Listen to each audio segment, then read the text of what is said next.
شوہر کی غیر موجودگی میں بیوی کا دکان پر بیٹھنا. واہ واہ.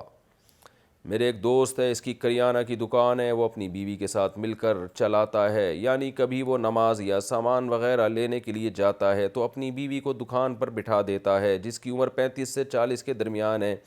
کیا اس کے لیے ایسا کرنا جائز ہے یا نہیں؟ افضال احمد ابو ظہبی سے. افضال بھائی, ایسی بات جو آپ کا دوست ہے وہ خود پوچھے نا, آپ کسی کی اپنے دوست کے بارے میں آپ مجھ سے کیوں پوچھ رہے ہیں؟ تو یہ آپ کا دوست پوچھے, میں اس سے پوچھوں گا بھائی کیوں بٹھا رہا ہے تو اپنی بیوی کو, کوئی وجہ ہے, کوئی معقول وجہ ہے تو پھر ٹھیک ہے, مجبوری ہے, پردے کے ساتھ بیٹھ رہی ہے. اگر معقول وجہ نہیں ہے تو بھائی بیگم کو گھر میں بٹھاؤ, بھائی تم دکان پہ خود بیٹھو, نماز کے لیے جاتے ہو تو اتنی دیر کے لیے بند کر دو, اس میں کیا جا رہا ہے؟ تو معین اختر سے انور مقصود نے پوچھا تھا کہ آپ کے ماموں کیا کرتے ہیں, تو معین اختر نے کہا ماموں کی باتیں ماموں سے پوچھیں.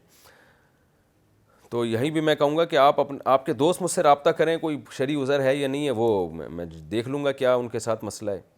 کون سے موزے پر مسا جائز ہے؟ آج کل ایک موزہ چل رہا ہے جو بغیر زپ اور بغیر بٹن کے ہوتا ہے, جراب کی طرح اس میں لچک ہوتی ہے, جو فوم اور شاید ٹائپ پلاسٹک سے بنا ہوا, شاپر ٹائپ پلاسٹک سے بنا ہوا ہوتا ہے. کیا اس پر مسا جائز ہے؟ اگر جائز ہے تو اگر شاپر پھٹ جائے اور فوم ٹھیک ہو تو کیا حکم ہوگا, اور اگر شاپر اوپر کی جانب سے پھٹے تو کیا حکم ہوگا؟ قاسم محمد فیصل آباد سے.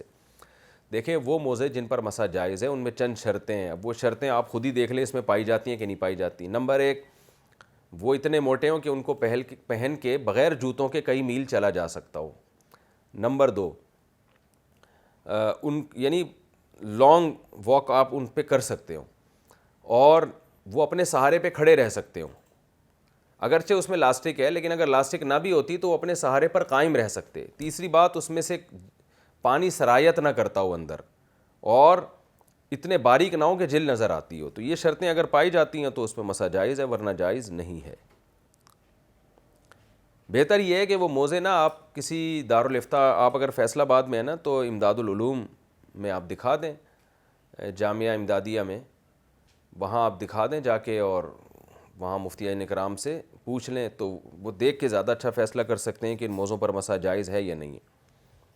کیا ہر نماز کے لیے نیا وضو افضل ہے؟ اگر پہلے سے وضو ہو تو اسی وضو سے نماز پڑھنا بہتر ہے یا ہر نماز کے لیے نیا وضو کرنا بہتر ہے؟ ام حسنین کراچی سے.